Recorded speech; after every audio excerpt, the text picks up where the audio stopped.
Ben, c'est fort. Au contact de la nature. Bien sûr, tout le temps. Ça fait. Bon là, ben, moi bien quand on vient parce que aussi mon avis qu'à jour, puis là débat. Mais est-ce qu'on n'est pas ici, est-ce que vous avez venu, Pendant l'enfance, moi, je suis venu ici, mais pour dire vraiment, je ne suis pas dépaysé, mais. Eh bien, mon cher ami, on nous visiter. Ah, sérieux? Sérieux? À Noël. Je dis dimanche matin, là. Et puis en plus, nous avons fini visite, là, il va dans un pied coco pour nous boire des trois cocos bien fruits. Eh ben, Noël. La ville de Rivière-Pilote est un joyau rural situé sur le littoral méridional du sud de la Martinique. Cette ville nichée à une vingtaine de kilomètres de la capitale, Fort-de-France, recèle en son sein des bourgades époustouflantes, mais trop souvent méconnues.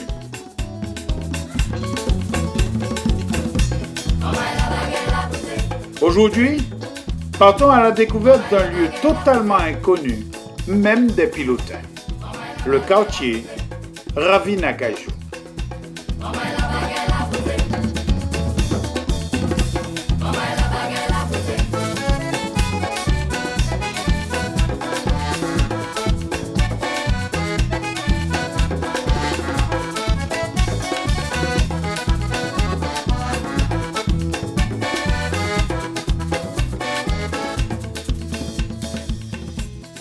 Notre guide du jour, amoureux de la nature, nous emmène dans les entrailles de son quartier perdu, accessible grâce à un minuscule sentier dessiné entre les blocs erratiques, déchirés et morcelés de part et d'autre. Mais il était en impossibilité de rentrer par ici, ni à pied. C'est le moyen qui était mis, c'était par Ravinan. Alors Ravinan est là, ouais.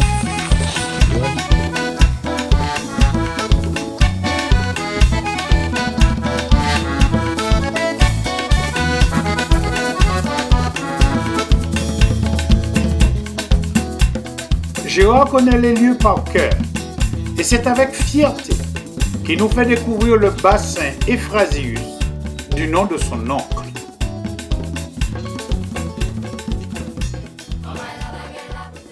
Ben, j'ai 68 ans, ben, lui je l'ai trouvé toujours gros comme ça, les cyclones sont passés, il n'est jamais tombé.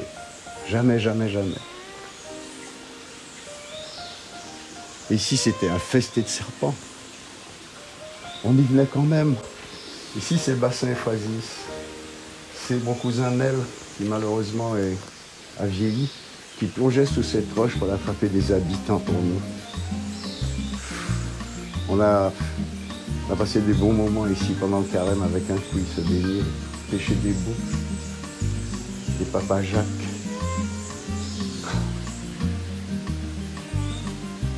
Tout ça, c'est mon enfance. C'est les vacances de congé administratif.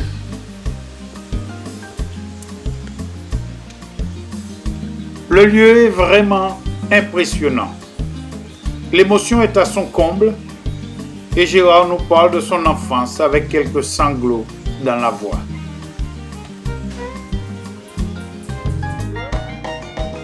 Submergé par l'émotion, il préfère s'en aller.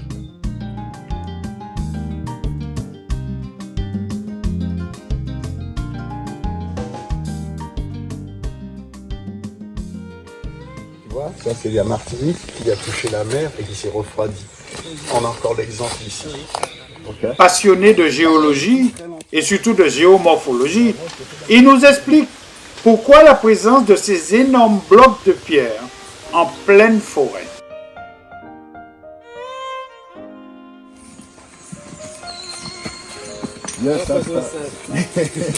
Ça c'est Fiel moi, ouais. Monsieur Samuel et puis Ishli. Et puis Samuel qui démontre les autres en permaculture. Comme nous sommes capables de permaculture, nous avons que tomate noire là. Ok, d'accord. On va suivre vous. Après vous, madame. Donc cette tomate s'appelle tomate calabache. Voilà. Et permaculture, t'as là, il y a 3 mois, 4 mois bientôt, il ne va jamais rouser. Samuel, étonnant bonhomme, s'inspire de la nature et nous parle de permaculture, une forme de culture basée sur l'interaction des éléments naturels. Il nous parle aussi d'autosuffisance alimentaire et nous fait découvrir des saveurs étonnantes. On peut manger le gombo cru. Cru, oui. Jaune. Ah ouais. J'apprends quelque chose. Mais il est meilleur que cuit. Ouais. Et pourquoi on le cuit? Ici, l'utilisation de l'eau, du soleil et des surfaces sont optimisées et bien sûr, l'engrais et les pesticides sont totalement proscrits. Ainsi procède-t-on à la protection de la nature et des humains.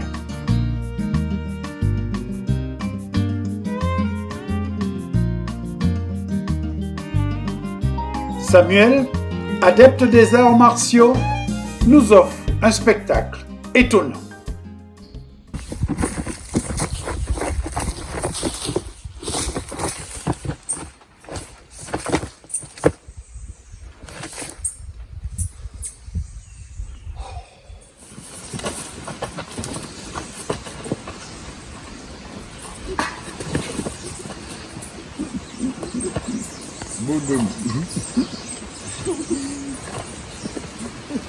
Devant.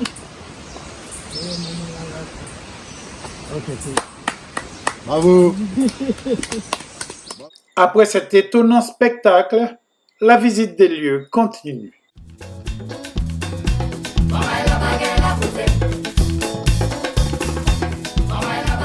Tout à là, Union Roche là qui est en bas là. Moi j'ai mis 25 ans. J'étais en vacances ici là, et puis quand on s'est remonté ton truc, on fait 7 ans, j'habitais en Troua ici à Tunisien. Pendant nous arrivons sur l'arrivée là, le patron il a envoyé un coup de fil, récupérer le patte là, les potes en berre là, en 7 points, il coupait tête lui, et puis nous déposer là, et puis nous rapprocher en Troua. Sous nos yeux ébahis sont entreposés d'énormes blocs rocheux qui peut-être peuvent fournir des éléments et de précieuses informations à l'étude géologique et à l'origine de notre île, la Martinique.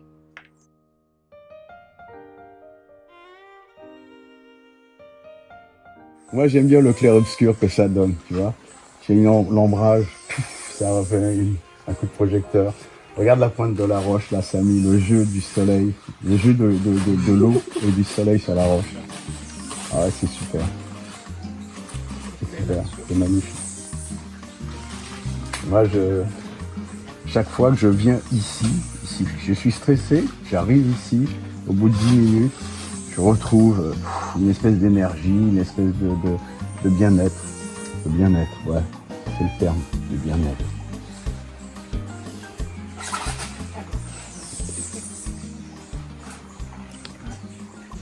Mon oncle était sieur de Long, Pépé, Robespierre, Louise. Et c'est mon parrain. Comme il était sieur de Long, il a coupé beaucoup d'acajou ici. Et c'est tout bonnement que le quartier, je suis pratiquement sûr, c'est appelé Ravine Acajou. Ça fait baisser le taux de sucre dans le sang. Tout au long du parcours, Gérard, Samuel et le petit Daniel nous font redécouvrir les merveilles de la nature. Moringa, hein? Oui, énormément. Tu bois de l'eau derrière, tu as l'impression de manger 10 ans. Ah bon? Ça donne un rafraîchissement. Bon, ou pas dit des plantes. Ah, mais c'est quoi ça? Bon, monsieur, ça. Ah, tamarin. Tamarin des années. Tamarin des années. Mais aujourd'hui, il y a mon bio, hein?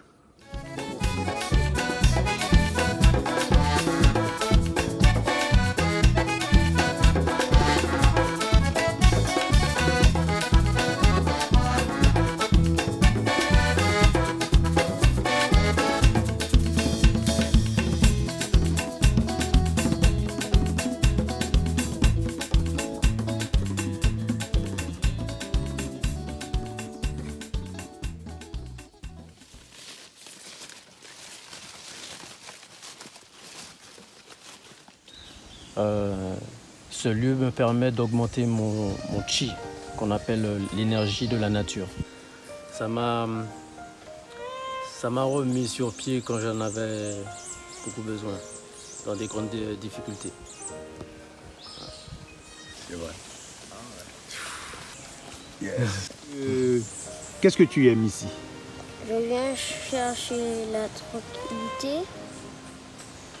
Ton père, il te montre beaucoup de choses. Oui. Il m'a dit il y a une didine. Il t'a dit que... Qu'il y a une didine. Didine, c'est quoi? C'est un oiseau.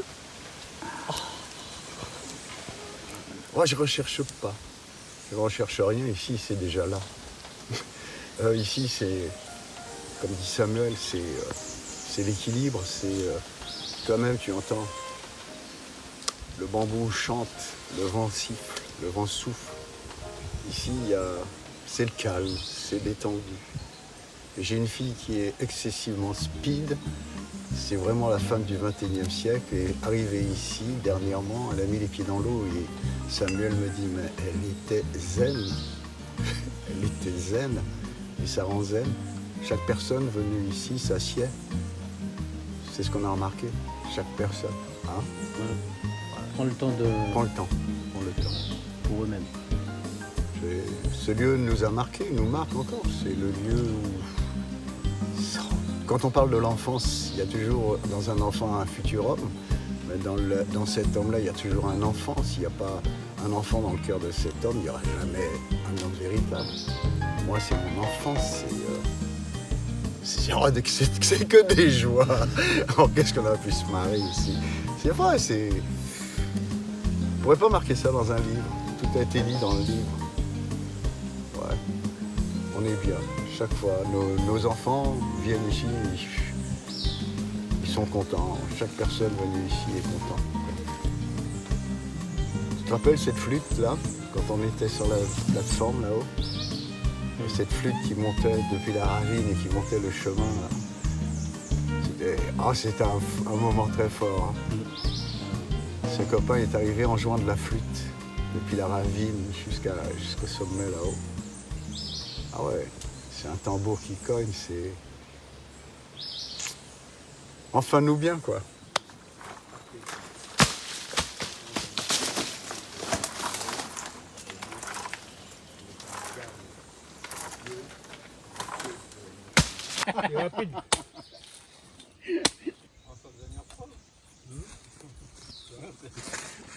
Ah ouais.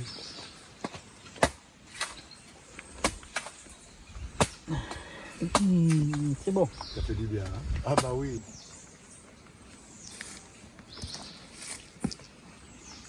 Il dit préférez poisson.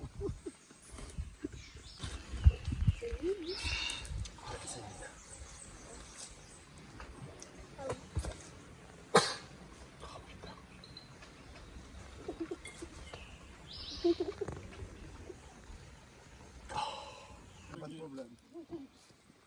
Et ou pas appeler chez madame. Quand moi tout devant madame. Alors tu connais le patchouli? Non. Alors voilà. On fait du thé avec, ça apaise. Tout au long du parcours, nos hôtes nous interpellent sur cette merveilleuse chance de vivre ici. Oui, ici, je me sens chez moi. C'est là que je vis. Les regards que je croise parlent le même langage que moi. Les Didines, Malfini, Gogo chantent leurs meilleures chansons pour embellir mon quotidien. La terre sous mes pieds frémit de reconnaissance, et moi aussi. Devant chaque porte, un bonjour, un sourire, un regard complice. Ravinagajou, ce petit joyau perdu tout au fond là-bas est ma tanière, mon antre, ma vie.